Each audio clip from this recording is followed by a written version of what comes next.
It's the early 1900s. What are you worried about? Good answers include pneumonia. Maybe you want to know why paintings are getting confusing. Or you want to know why this picture's moving. They're all good answers, but have you considered maybe your wife is kissing the Iceman? If you haven't, you might want to. The Iceman was shown in 1900s media being a wild figure, getting drunk, kissing ladies, and a little bit more. And we'll get to that, but first... the early 20th century. The life expectancy is 47 years. Eggs are 14 cents a dozen, and drinking a glass of Coke was really fun. Okay, can we... a little bit. Around 84% of households didn't have bathtubs. But you know what they did have? Ice boxes. An ice box is a primitive version of a refrigerator where a large cube of ice cools food. And there's a good reason why 81% of New York families had them. With more food at home, you needed less trips to the store. You could also store uneaten food, which is a win if you're a cold pizza kind of guy. And certain foods like egg and beer became a year-round thing. The downside, they're a lot of work. Turns out having a large ice cube inside a poorly insulated box meant a lot of maintenance. The average chunk of ice would only last about a day. Wives or maids were responsible for ensuring that the ice in the chest was always fresh. As a result, frequent home visits from a strong, leather-bound Iceman was in order. Here's the average day of an Iceman or woman. First, load up your wagon or truck with blocks of ice. Second, drive your assigned route. Third, look for the card placed in the window of your client's houses signifying exactly how much ice they want. Finally, deliver ice into said house.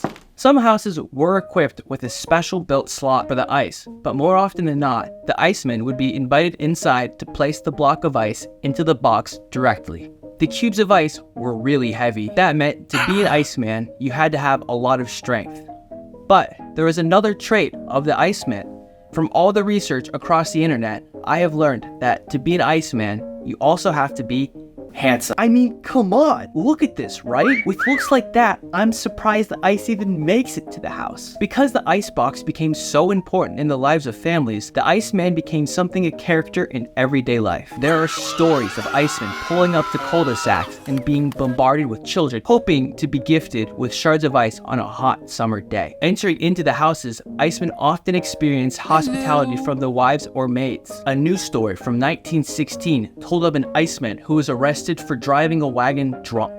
The driver, Edward Olson, said that maids of several different houses had given him beer, whiskey, and wine while delivering. He was fined $5, which today is about $150. With stories like these, it is very apparent that the Iceman had a presence in the neighborhoods. To what extent, we will never know exactly, but he did appear in media, and we can say for certain that the Iceman did carry weight within the cultural imagination. I'll get to the peep show in a little, but we'll start a little lighter. How about a comedy song?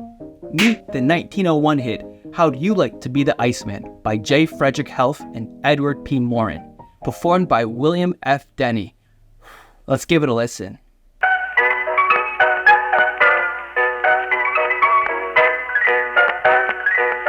While strolling uptown the other day, saw a brownstone mansion on my way. Banger, right?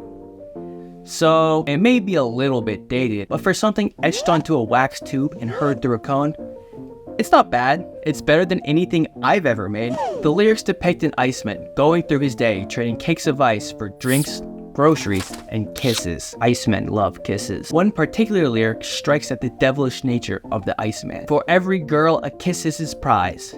If he gets no kisses, they get no ice. The Iceman is depicted as an incredibly established figure, being compared to the business magnate Cornelius Vanderbilt, whoever that is. The song struck a chord with listeners, and it ended up being the slingshot that propelled the careers of the writers into vaudeville stardom. Okay, fine, let's do something a little bit more on the nose.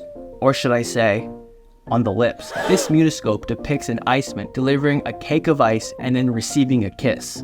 How coy. For context, a muniscope is a machine that is used for mostly adult entertainment purposes before motion pictures became widespread. Pretty much, it's paying money to watch a slideshow. In a lot of cases, it was the 1920s versions of the hub.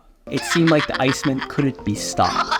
But years later, refrigeration took over. If you could afford one, it made life much, much easier while destroying an entire line of work. And this change did break hearts. An Australian poet named Kenneth Slessor wrote a lament for the Iceman entitled Goodbye, Iceman. In it, a lady is depicted standing at her door, waiting for the Iceman to come. But he never does. Once there was an Iceman, took us all by storm. His ice was cold, but his heart was warm. Now there's only clockwork, motors, and thermometers. Wow, there really is no heartbreak like the heartbreak of when the delivery ice business becomes obsolete due to innovation and mechanization, and now strong leather-bound men no longer show up to your house daily. Harrowing.